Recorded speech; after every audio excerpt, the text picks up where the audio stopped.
Welcome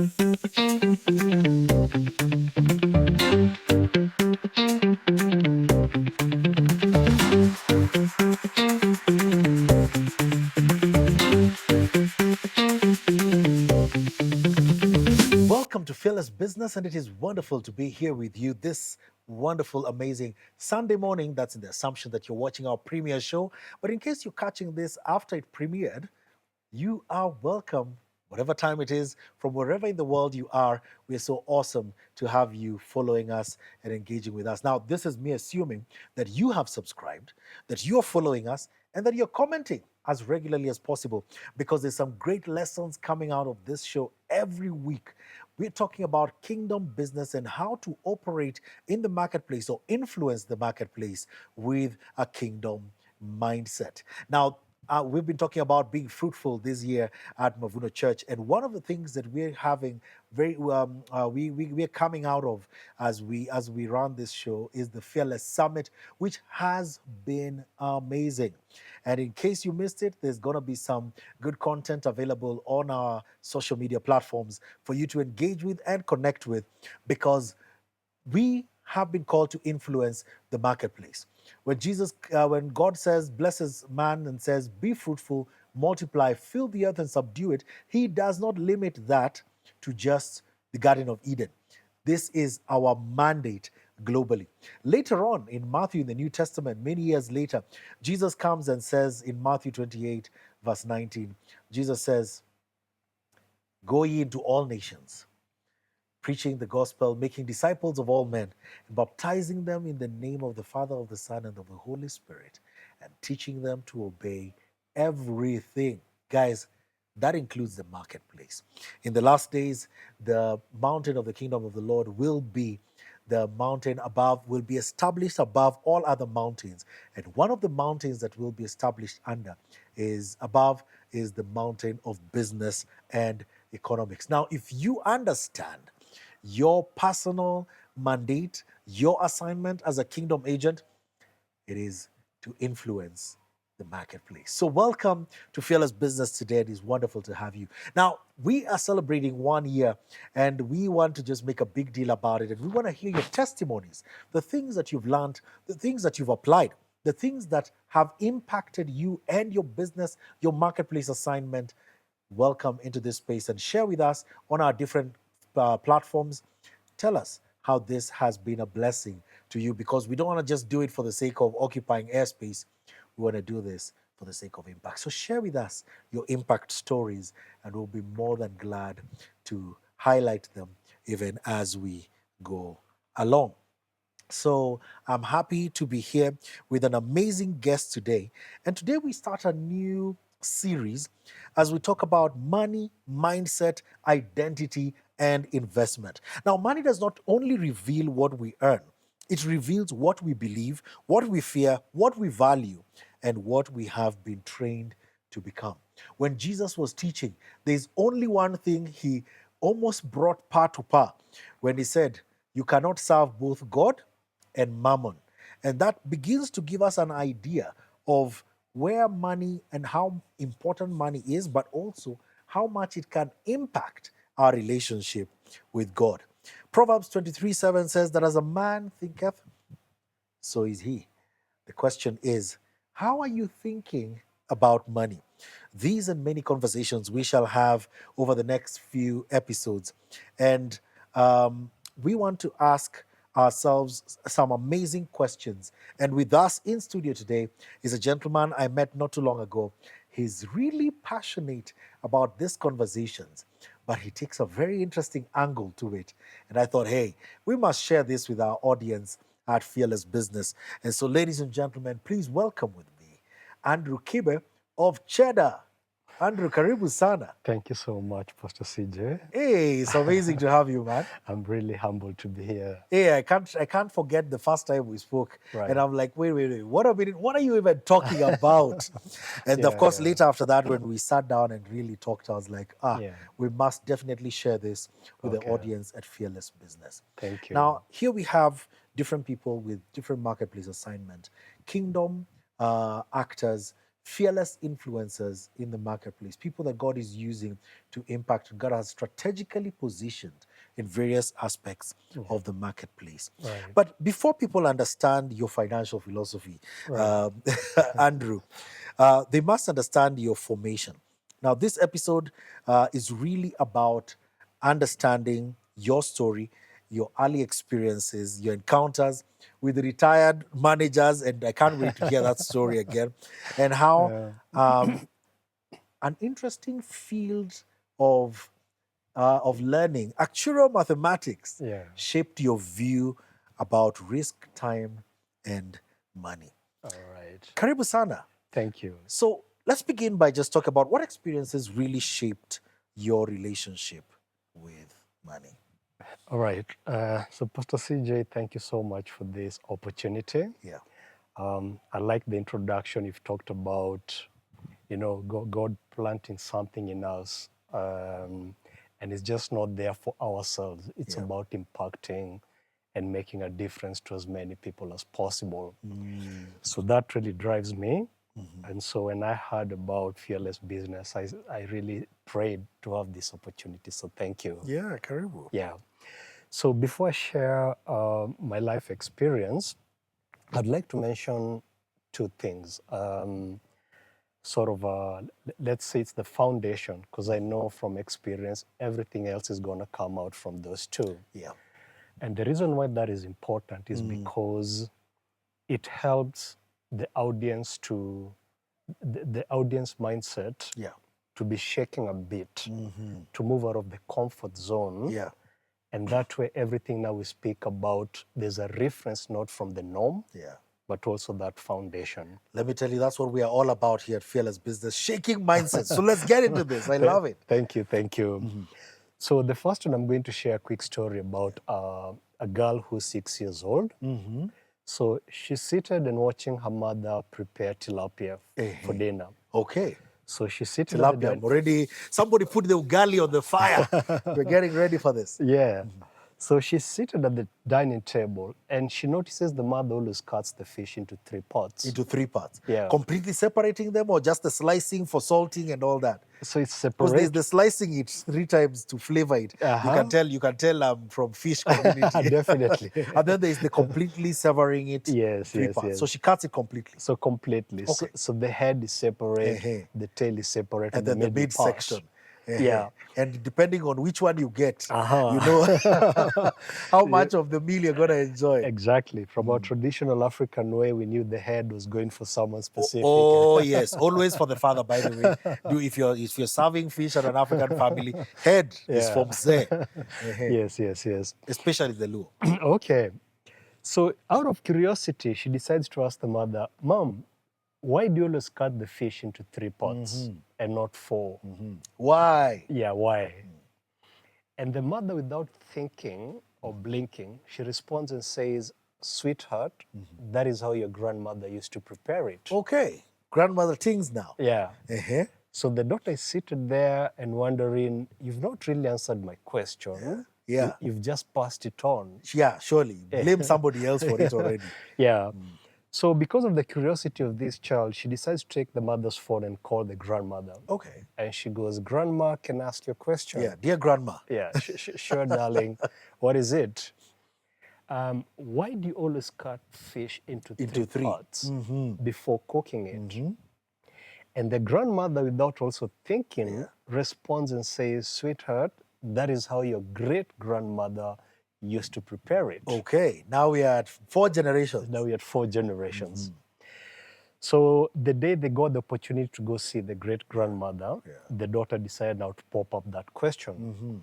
But this time now the great-grandmother came back and said, well, sweetheart, during the 1930s, when I was your mother's age, our pots were very small. All right? So that's why I had to cut to cook each part separately. Wow. So this time now the daughter has got a logic as to why the mother does that. Okay. So the foundation of that is most of us are not aware that our mindset can fall in one of these generations. Hey. Uh-huh. And so as we proceed on with this episode, I'll keep referring to Where are you from? Okay. That's the first one. The second one, you're holding a laptop there. Yes. Let's assume it's new, it has nothing on it. Okay. And then I put a software, a program of Word document, Microsoft Word. Okay. Right? You may need Office before you put Word, but okay. Right. Yes. Then I bring a piece of paper with numbers. Yeah. And I tell you, Pastor CJ, I'd like you to open the Word document and I'd like you to perform the analysis of this number and give me your conclusions. How far do you think you will go? You lost me at numbers and analysis. Well, Right. I don't know. I don't think I'd move any further. Okay. First of all, just figuring out where to start with analyzing those numbers that you're just talking about. Okay. So now the point here is I've given you numbers, but the software that is actually programmed on your laptop is not for numbers. It's not for numbers, I hear It's for words. So the question becomes, how far do you think you'll go? By the way, guys, can Word do math? Just asking for a friend. There you go. Yeah. Now, the danger is if you do not know that Word is the wrong software, the wrong program for numbers, you will start struggling And be to very do the frustrated. maths. Then you'll end up starting getting frustrations. Oh my. Right? Yeah. So I'll come back and tell you, Pastor CJ, how far are you? I'm struggling. I'm like, okay, let me get you a university. So let's try something like KU. Let me take you, go do a degree in All Word. the KU people, you made it to the fearless business. Right, yeah. So let me take you, go do a degree in Word document, so to speak. Okay. So you go your 4 years, you come back, you're excited, you're a degree holder. Then I bring the same paper with numbers. How far will you go? With the understanding, I think I'm starting to get where this is going. Nowhere, perhaps. Exactly. Because I'm still trying to use Word to solve a mathematical problem. Exactly. So now the way we react is I'll come and tell you, I've seen even KU is not delivering my expectations. So maybe there's a problem with the Kenyan universities. Let's try masters in South Africa. Okay, let's do it. All right? So University of Witwatersrand. Right. Just go there and do masters in Word document. It's interesting that you should pick that one because I remember some time back when I was applying for campus, it was one of the campuses I looked for. I looked at for potential schooling outside of the system. It is a great, is it a great university? Okay. So once Witwatersrand. Yeah. So if the name is the magic is in the last part of their rand. Rand. Just kidding. Yeah. So you come out with your masters in Word document. Yeah. I bring the same papers. What will happen? No progress. No progress. But if you look at your titles, now you have your degree and you have your master's. MSc. Even. There you go. In Word. Correct. Microsoft Word. Exactly. So after analyzing... Or is it an MSW? Just putting it in there, Papa Kilo, that one's for you. All right. So the results become, I'm starting to doubt now the African universities. Yeah. Probably the problem is on the continent. Correct. Hey! So let's try Europe or the US. Harvard, go do a PhD in Word document.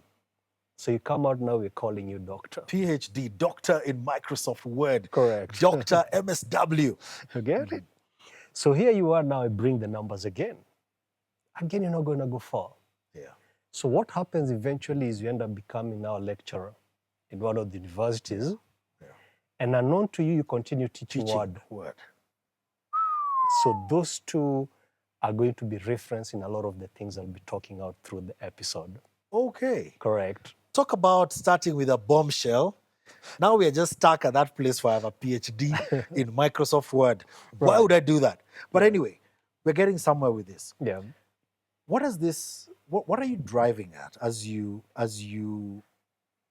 expound on this? And I guess this takes us back to your early years. Correct. And the kind of environment that shaped your thinking. About money and about life. Correct. Tell us about it. Right. So these two examples, like I mentioned, every one of us is caught up in it. So when you do not realize that the programs which are producing your reality in life, you will struggle like that person doing you know, the degree, the masters, you go get it. I told you guys this guy was fire. When I sat down with him, I was like, wait, are we living first of all in the same generation? Have we gone to the same schools? Well, maybe not. But carry on. Yes, yes. So that So we are understanding, living stuck trying to solve problems with the wrong software. now the danger here is when you're not aware of what kind of software you have. So you'll keep producing the output of what others are expecting you. So you naturally believe you're using the right software. And this is the basic reason why a lot of people struggle around so many areas in life. So many areas in life. We never take time to actually go and see what is the root cause. Wow. Elon Musk calls it thinking from first principles. You know what a great scientist does when things are not working out? Yeah. They destroy all the assumptions and they start from ground. Wow. For us, we want to build on assumptions which have been there, and no one questions those assumptions. Wow. That is where this is coming. That is so interesting because I've been learning the hard way to question assumptions. Right.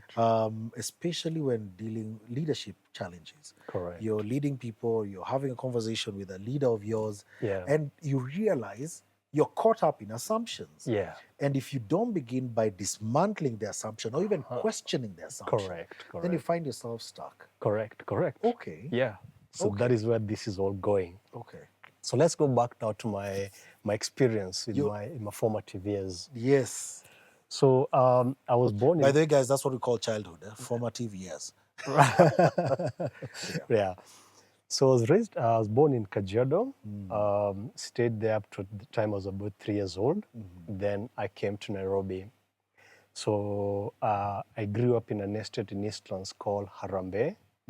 It borders Buruburu Phase 2, Jericho, and Uhuru. So Kajiado to Islando. Correct. I like it very much. Yes. The distance, man. The distance travel. Did you walk there? Almost. Almost. Yeah. So you're in Eastlands, and that's the time when Eastlands was still correct. Was it 80s. Well, still is a nice place. Yes. But that's the time I guess Eastlands was still forming. Correct. So there was a lot of new buildings still coming up. I think in the 80s, Buruburu was also still one of the estates people really wanted to go and be and live in. People were buying houses there. Very true. All right. Yeah. I was when was I in Eastlands? I was born in Eastlands actually. I came to discover later. Oh, okay. I used to think I was a guy of this side of Moyaveni. Then I realized my roots. So I was born in Eastlands, and then my parents moved up because of work. Okay. Farther up. But yes, so those are the times when Buruburu was still coming up. A lot of the estates there were still coming up. Correct. That's correct. Yeah. So basically, my environment in primary school, I went to a school called Martin Luther. It's in Makadara. And therefore, the influence around me were mainly my fellow students from Makadara Estate. Right? Yep. And then high school, my father moved me to a British school called Laser Hill in Ongatongai. In Ongatongai. Correct. Back to Kajiado, man. Yes, back to Kajiado. Yeah. Back to the roots. Yes. And this time I found myself... I'm hoping the alumnus of these schools are really celebrating right now as Andrew mentions them. Yeah. So I was surrounded with a lot of wealthy Tanzanians who were really majority at Laser Hill. Yeah. And then I was blessed enough to actually do A-levels at Aga Khan. And so, of course, now majority of my classmates were from the Indian community. Your study traversed the city. And that's... You literally... And I really thank God for that experience because that is actually what has led me to be who I am today. Because born in Kajiado, moved to Eastlands, back to school in Kajiado, schooled a bit in Eastlands, back to school in Kajiado, then crossed now all the way to Westlands, and then from Westlands... So from there, then I left the country to go and study actuarial mathematics in Scotland. Actuarial mathematics. The man is a mathematician. Yeah. Actuarial mathematics. Okay. Yes. What is actuarial mathematics? And maybe you'll tell us a bit about that. Okay, that can come later on. Yeah. So now what I want to do is I want to link now the growing up and the influence around the foundation of the two. Yes. So my father was a pilot. And, growing up, he used to come with these toys. Yes, the toy planes. Exactly. Nice. And that started now building passion in me to become like him. The way they dress, I used to love it completely. Oh, yeah. Yeah, People in uniform. correct. So now the moment he moved me to this school called Martin Luther in Makadara Estate, things turned around. The passion for, being an airline pilot Pilot, yes. started vanishing. And I'm going to surprise you. Do you know what took over? No. I was thinking about two. Number one was to become a tout. A tout. Correct. Okay. Or a thief. Wait a minute. Andrew, Yes. who thinks about becoming a thief? Well, And what was inspiring this thought of becoming a thief? this is when Tout we can understand. That's still a good source of income. Okay. And sometimes more income than we'd actually imagine. Correct. But thief? Yeah. Why a thief? So this is why this foundation is very key. Now, you can imagine in this school, Yeah. the talk around my friends was between those two things. They talk so much about yesterday, there's this Manyanga, Yes. someone was dancing. And he had Manyanga, guns, Manyanga here blah, for some of our audiences that may not know is a public transport right here. It's a bus, large bus, but really souped up, Yeah. really tweaked up Yeah. with good music, loud music many times, lots of lights. Yeah. So that's what we call the Manyanga. We used to call them Manyanga in those days. These days they are called Nganyas. Oh, Ganyas. Right. Amazing times. Yes. So when all this talk is happening, Yeah. remember you have no way of blocking your ears. So this is penetrating to you. And when we come to the episode where we'll talk about the mind, you're going to see how it works. So it is sieving, and you start resonating with it. If they're not talking about being a tout, Yeah. the next thing they'll talk about is a thief. Because the touts are having fun doing Correct. their work. Correct. Good music, loud music, meeting people, always happy, money in the pocket. Yes. And then the thief? Okay, so now it comes to the thief, they'll talk about how, one was chased yesterday by cops. He moved this way, did this, he jumped. So it felt like a movie, just the same as you used to watch Rambo, Wow. And when you come out of there, you feel inspired, you also want to become that, you get it? Wow. So you don't realize what's really happening to you. And before I realized myself, I was now about to finish class 8. And the only option I was thinking about were these two. But now, given that I'd contributed quite a lot to those who had been murdered, the risk of going that direction dawned on me quite quickly. That is going to end up badly. It's going to end up badly, yes. Because then there was the stories. Those are the days when between the cops and some rogue cops who just become jury. Correct. Jury and executioner. Exactly. Then literally, for many of them, and sometimes even just the public. Very true, very true. I mean, I grew up now around that with my friends. We come out of school, we decide now to move around the estate of Makadara. We come from the Jericho background, Maringo. More often than not, you'll find someone who's been stoned to death. Stoned and burned. Another has been burnt, another has been shot. Wow. And because that's kind of the way of the life it was, I think from where I was, the analysis was like, this one I might end up leaving the world too soon. So now the focus shifted to being a tout. Then I think my father saw the danger of what I was becoming. Because even after finishing class 8, I actually did about a month of tout. Yes. Well, I did it while I was in school. When I was in primary school and a bit of high school. I was friends with the touts. Okay. And of course, there were some matatus there that were very nice to be seen in. Exactly. And because we were agile and we were nimble, would hang, we would hang with the touts. It was the in thing. Would be the guys, and those were the days when matatus would be filled to the brim, literally to overflowing. Exactly. If you could put it that way, because there would be people inside, people seated, and there would be people standing. Exactly. So there would be people all the way to overflowing. Very and true. us guys were in the overflow. Exactly. Yeah, true, true, true, Literally, true. hanging precariously on the edge, Exactly. holding for dear life. Those were the days when you did not want your hands to be oily, Yes, because yes. literally you just slip You're off gone. and find yourself on the You're gone. on the tarmac. Yeah. But those were good days, man. It Those are is, good it is, it days. is, yeah. Yes, a life before. Yes. Okay. So my father, I think, really got scared in the trajectory where he saw me going. And Because then touting would have led to other things. correct, correct. So he decided now to take me to Laser Hill. Okay. So Laser Far away from this madness. exactly. I can see what he did there. Yeah. Yeah. So going there to me was a culture shock because it was the first time now I was around people who I can term as wealthy. You can imagine we're talking about 97. Wait, but you said your dad was a pilot. Yes. But when you're moving to Eastlands, some things had shifted in the financial space of the family. Uh-huh. Because that's what I'm getting. My father was one of those people, money is just for your education, nothing else. Nothing else. So, like in the entire estate, we are the only house that didn't have a gate. Oh. Not that he couldn't afford. It was for who needs a Education. gate? Let's pay for school fees. Exactly. All right. So So that- something's already forming and shaping here. Exactly. So you moved to Laser Hill, and for the first time, you're among wealthy people. You're seeing wealth. I'm seeing wealth there. So, like, And you this can, is expatriate wealth. So it's Oh, serious yes. money. for example, when I joined, we used to pay 60,000 a term. That is the 97. That's Kenya shillings. Yeah, 97. About $600 at the time. Yeah. Now, I was so shocked the first day. My father gives me 500 shillings for pocket money. Next, there's another Arab child from Tanzania. They've paid 60,000 fees, Yeah. and the parents gave him 50,000 as pocket money. Whoa. But and you're in school. We're in It's school. not like you're going anywhere else. Correct.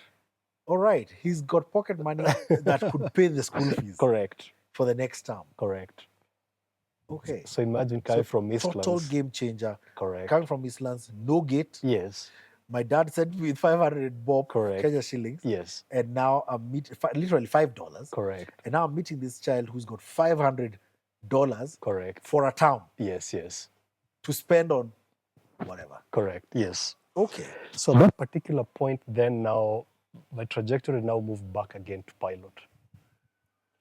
And within no time, because now I became very serious, primary I used to play a lot. Yeah. In fact, my dad used to call, you know the old type, you're stupid, if you're not number one. Oh, wow. So that was really pushed on us, me and my brothers.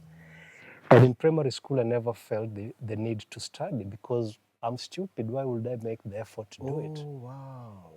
So these constant statements were big, were impacting even how you perceived yourself. Correct.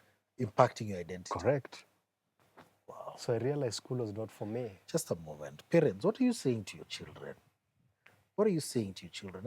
Are you thinking about the stuff you're saying to your children?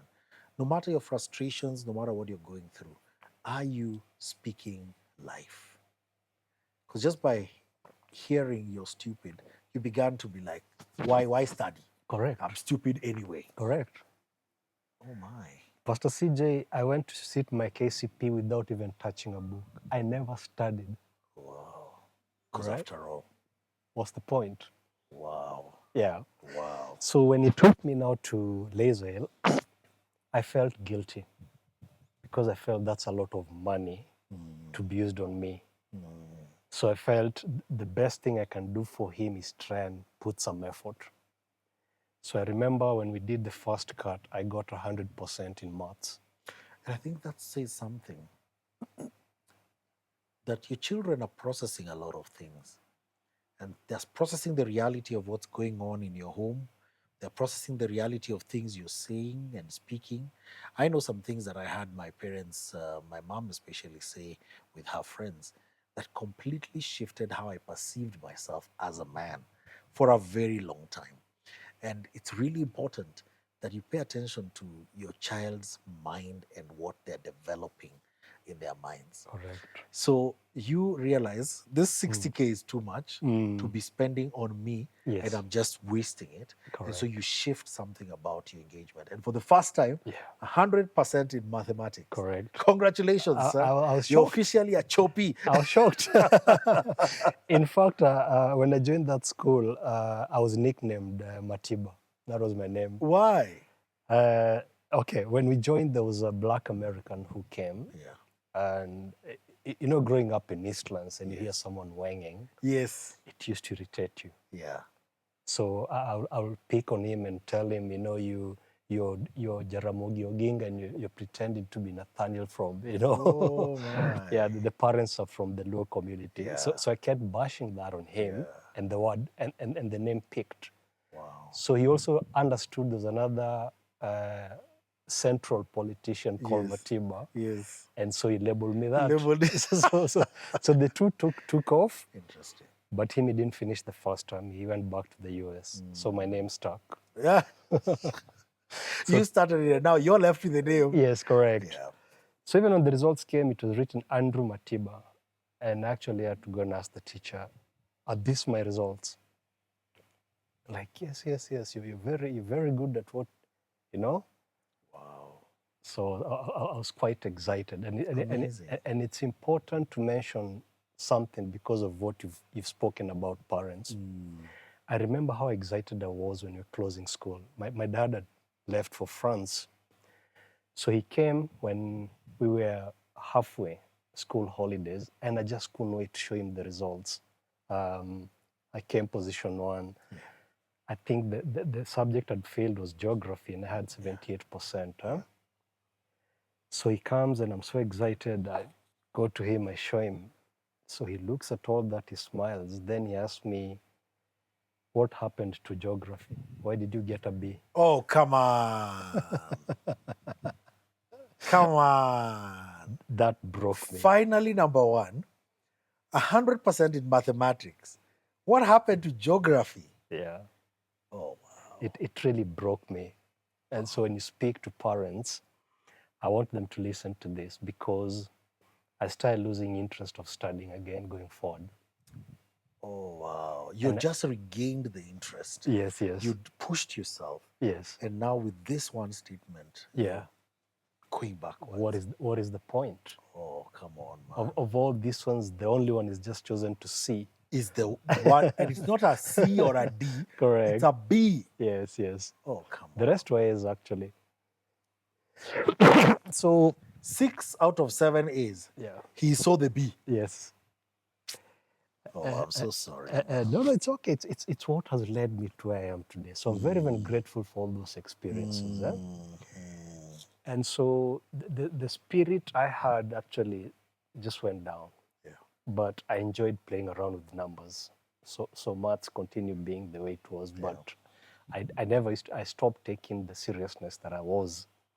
So moving forward around second year, now we're starting to have the conversation with my dad about what do you want to do? And I said, I told him I want to be a pilot. Now, for some reason, he did not want any of his children to be one. Oh, really? Yeah, so he told me. Interesting. My dad didn't want me to be an engineer. Then every so often when I open up some piece of electronics and put it back and it works, I'm like, really, I should have done this thing. Yes. Anyway. Yes. Yeah. So he kept telling me that you're asthmatic and you cannot be permitted to become a pilot if you're asthmatic. When I really think about it, probably a long time is because of an attack happening where the cockpit. Yeah. So that again killed my morale completely. Now I was like, what do I study now? Wow. So now what I realize is I'm starting now to second guess. Do I do a law? I realize I don't like reading for a long time. I just want short episodes. So I knew where I'm strong is just numbers. So again, growing up, what I've ever heard about people who are good in maths, I was being told it's either become an accountant or you become a lecturer. So as I was starting to slide towards the accountant part of that. Yeah. So it's when I was just about to start joining to study my O-levels from 4 now, that my brother left the country to go and study actuarial maths. I didn't even know what that was. So he's the one who started inspiring me. Oh, there's a new course that determines people who are good in maths called actuarial science. What is that? I didn't know. So I ended up picking up because my brother advised me to do that, right? I didn't know anything to do with it, but that's for the later. But for the sake now of the subject of what this Fearless Business episode is all about, I want to bring up now the aspect whereby you can imagine us now going up country, Yeah. and my father is a captain. Yes. The attention you get up country, Oh, yeah. right? This man's doing well. Yeah. You guys have a car. And my grandfather was quite well off. So back home, we do a lot of tea and coffee. So he had created this family get together during Christmas. So my grandfather had 2 wives, 11 kids, 11 kids. Right. So you Hey, can talk about symmetry. Yes. Yeah. So think about the extended family meeting in December. And what he will do is, everyone who used to work in his farm, the families were all invited to always come during Christmas Day. Yeah. So it was a very big function for us. And what I started picking is most of these people who are retired now will come and tell me, your father's a pilot, what do you want to be? Also going to be one? I'm like, yeah. Okay, that's good. I used to be a manager when I used to work back then. And I started picking all of them were managers at some point. Yeah. But then the interesting thing that started triggering me was at the end of the conversation, all of them always used to ask for small change. Do you have 5 bob? Do you have 3 shillings for cigarette, And as a child, somewhere in the middle of my mind, I'm asking myself, you were a manager, I am a primary child, and you're asking me for shillings. For shillings. 5 shillings, 10 shillings. What's happening here? What's really going on? Yes, exactly. Wow. And that started now planting the seed about what I have come to realize my passion or calling really was all about. Back then, I could not understand, but today, looking back, I can see God started planting something in me. Because that curiosity, I went with it all the way to high school. Yeah. And I remember one of the ways I used to make money, because now you can imagine you're getting 500 and the rest of your peers have 10Ks and above. Yeah. You want to elevate yourself to the same level of them. So I had to figure a way of making money. So what I'll do is I was so good at maths that a paper of 1 hour I'll finish within 30 minutes. And then I'll sell. More Kenya. Sell your answers. Yes. Come on now. And I'm telling you, they used to purchase them. Wow. Because So just right there in the exam room, oh yes, you'd make money. Yes, that's how I used to make my pocket money. What? Yeah. Again, This is cuts or this is exams? cut exams because they're What? totaling to give the average. Do not try this at home. Yes, please don't. Yes. And so these Tanzanians never used to really care much. Very few used to care about education. For them, you'll find like their parents were doing so well in their businesses. Yes. They actually sent this child just to learn English. Wow. Because by virtue of them and learning how to speak English, being a translator in the family business creates room for expansion. Oh, look at that. Right? Wow. So if you want to move to, let's say, DRC, Burundi, they have someone who can do that on their behalf. So in the same class where someone just wants to learn English, that's the objective of one parent, and the other parent wants you to do actuarial science. Picture yourself in the same class. Wow. And you really get to start seeing how all this is shaping the behavior around. So from there, then I managed at least to score well enough to go and do A-levels. Yeah. So at A-levels for me was a culture shock. I have never been surrounded with people who are so smart. Their level of thinking is engaging.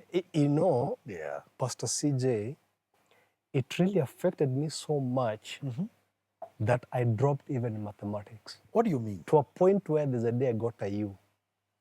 What does a U mean? We used to call it useless. Unclassified. But yeah, so it was really unclassified. It's the last. It's so low. That's how it is. Wow. I mean, can you imagine sitting in class, you're being introduced to accounts, okay, account 101. You're being told what is accounting. Yeah. Your classmates are discussing about the 3 financial statements. Yes. You're thinking, what is that and where did it come from? Exactly. Was it a factor of the system? Because this was not a continuation of your former school. This was Correct. a totally different school. It's a total which means school. by the time they were getting here, there was a foundation that had been laid. Exactly. And you're transferring from Exactly. wherever you came from Oh, yes. and plugging into this thing. Exactly. And for the first few days, you're completely The first 1 year. Oh, No, it was. I thought A levels was 2 years. It's 2 years. So for half the time, you're disoriented and trying to figure in yourself fact, out. now I'd given up. Oh, I'd totally given up. Oh. I really thank my brother, who was now doing actuarial science. yeah. He was able to see what was going on. I'd lost trust in myself completely. Oh, yet you came into this space Yes. having performed Exactly. well in the All previous levels. school. Yeah, correct. Oh my. So what he did is he got me a private tutor whom he knew somehow. And I started now doing tuitions in the evenings. Thank God for older brothers and sisters. Correct. And my father was also pushing quite a lot. But because he was very aggressive, I'd learned to resist that aggressiveness. So even if he does what, I never used to care. But there's a way my brother found a way of getting through me. Wow. And that is actually what now turned things around. So this teacher Interesting. sat down with me and he realized, he told me, you know what? Unaogopa Wahindi. That is your problem. Because most of the school was Asian. You are competing with them in your mind. What you need to do is you need to compete with yourself. So we're going to start from scratch. Interesting. Yes. You're competing with them Yeah. in your mind. Correct. What you need to do is compete with yourself. Correct. Very interesting perspective. What did that do for you? It made me question a lot. Okay. And as you'll realize through all these episodes, I'll be coming back to this. Okay. What are some of the questions you're asking yourself? At that point, What are some of the questions you started to ask yourself?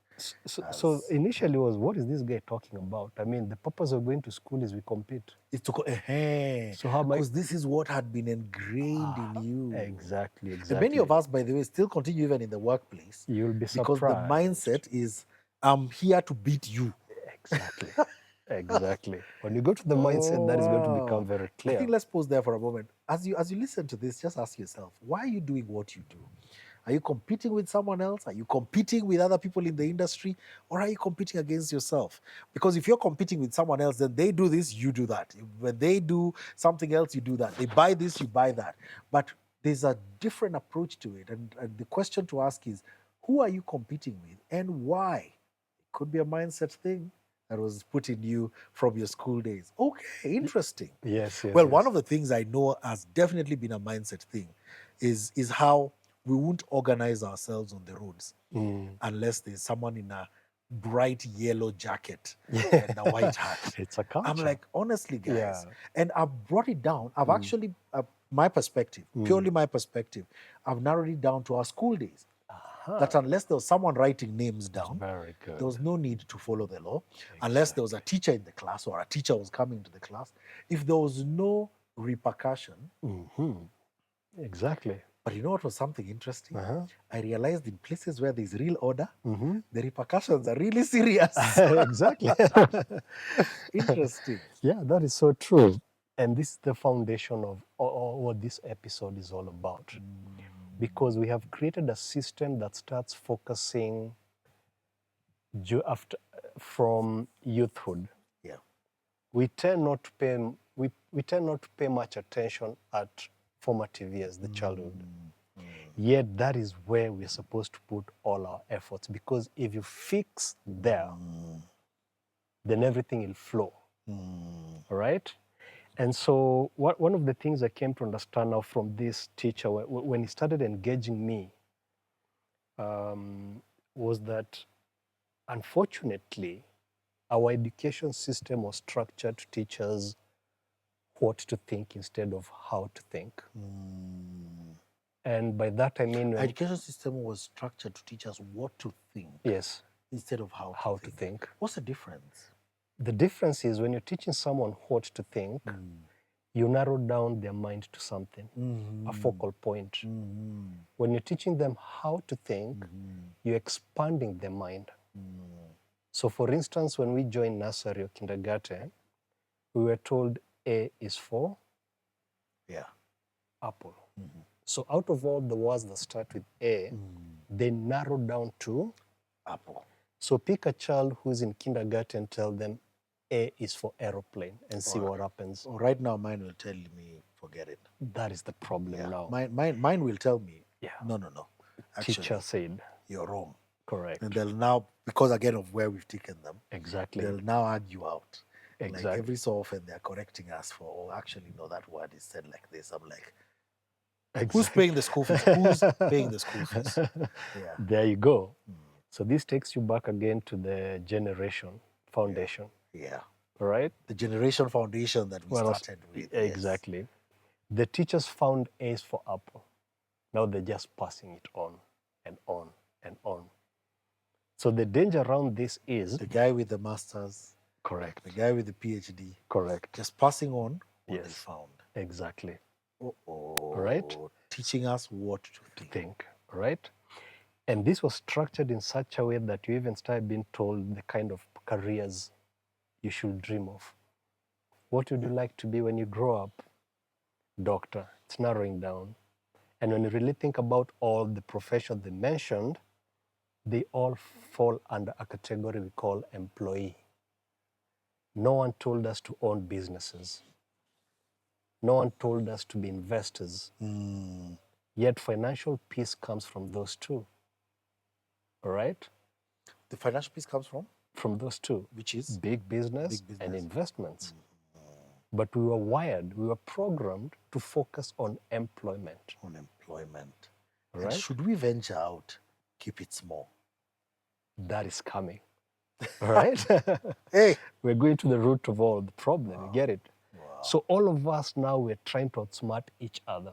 Because again, the education system told us we're here to compete. If I get 100 marks today, and you get 400 marks today, of what concern is your 400 relative to mine?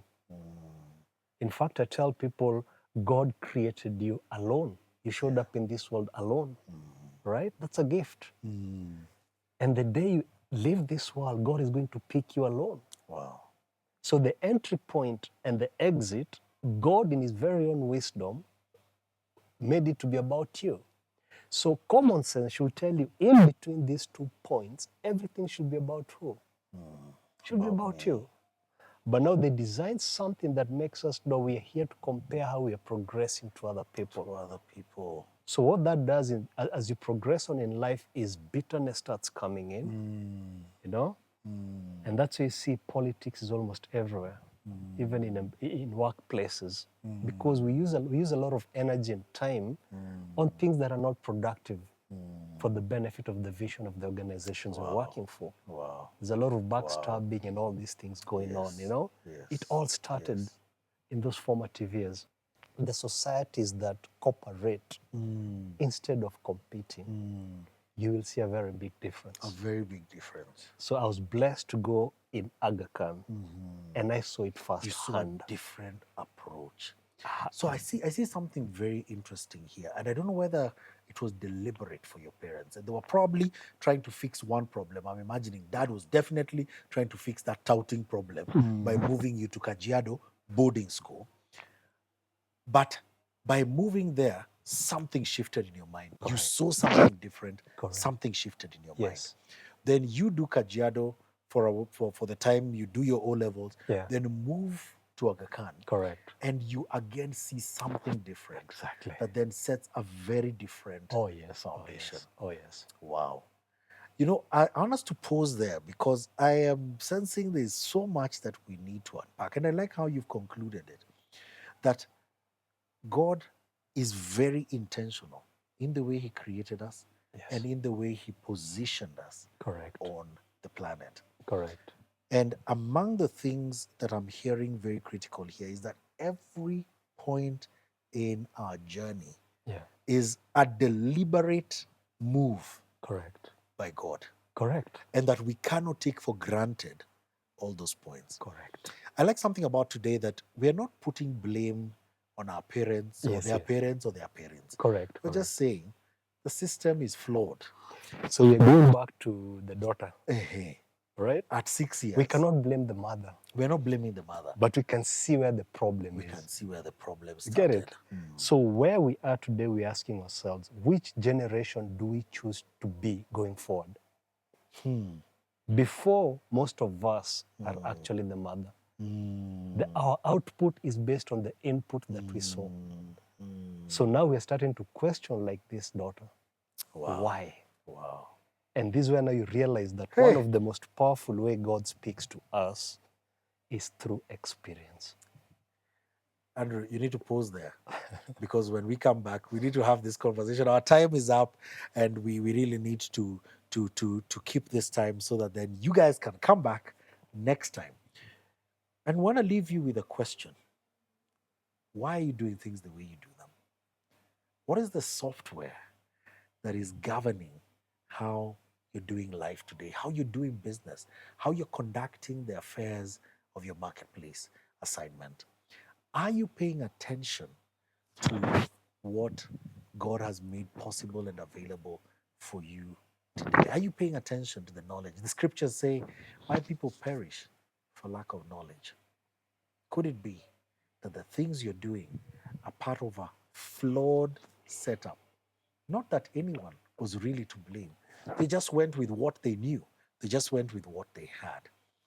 I'm going to leave you with that over the next few days. Think about it, ponder upon it as you answer this question. Why am I doing business the way I'm doing business? Why am I operating the way I'm operating in the marketplace today? And I want to give you some activities for you to do over the next few days. What is my earliest memory of money? And you'll see this on the screen as well. What is my earliest memory of money? And the statement I want you to make is, my earliest memory of money is, another statement I want you to reflect on is, the person who shaped my views of money most was, the person who shaped my views of money most was, one belief I inherited is, one belief I need to question is, and one investment habit I need to begin is. Answer these questions or complete these statements and begin to reflect on how it is that you have ended up where you are today. As you think about the way you're conducting business, as you think about the way you're operating in the marketplace, this is the foundation of the conversations we'll be having in the days to come. Today, we've learned that money is not just taught in classrooms, it is absorbed in homes, observed in workplaces, and shaped through experience. Those are the money habits that we have acquired. As we close, remember this: your financial future is not only determined by what you earn, it is shaped by what you believe, what you repeat, and what you are willing to unlearn. So, what are you willing to unlearn today? And what will be your final word? What should our listeners sit with this week? Let me pick it up from, the verse you've quoted from the Bible. That's Hosea 4, chapter 6. Yes. When the scripture tells us that we perish because we lack knowledge, Yeah. I'd like our listeners not to take it from a face value. When you think about knowledge, I want you to understand what God is telling us is there are two types of knowledge. You have what we call the correct knowledge and what we call the incorrect knowledge. But both of them are knowledge. So when he says that we perish, we perish because what we have as the programs are the incorrect knowledge. Wow. And that is where experience is very, very powerful how he speaks back to us. He's just telling us, change the incorrect to the correct and see what happens. Amazing. I'd invite you to pray for our audience today, that as people are processing and sitting with this, that they would sit with the Holy Spirit to guide their thinking. Until next time. Thank you. Please pray for us. Heavenly Father, creator of everything that we see and that which we do not see, we come before you this day with thanksgiving for sharing the wisdoms and the experiences that you've bestowed upon me to share with the world. This is a true testimony that you did this for purpose. And as I speak everything I've gone through, may those who are listening to me get to understand that this message is coming from you. May they feel it. May they apply what they're going to learn through all this episode, because I believe you're reaching out to them through me. It is this that I pray, believing and trusting in Jesus' name. Amen. Amen. Amen. It is wonderful to connect with you today. I hope you got in some real value. Don't forget the assignments. Pay attention to them and let's engage. Again, share with us on our different social media platforms how this session or this episode has impacted you or any of the other episodes before, and we'll be more than glad to receive your feedback and to engage with you.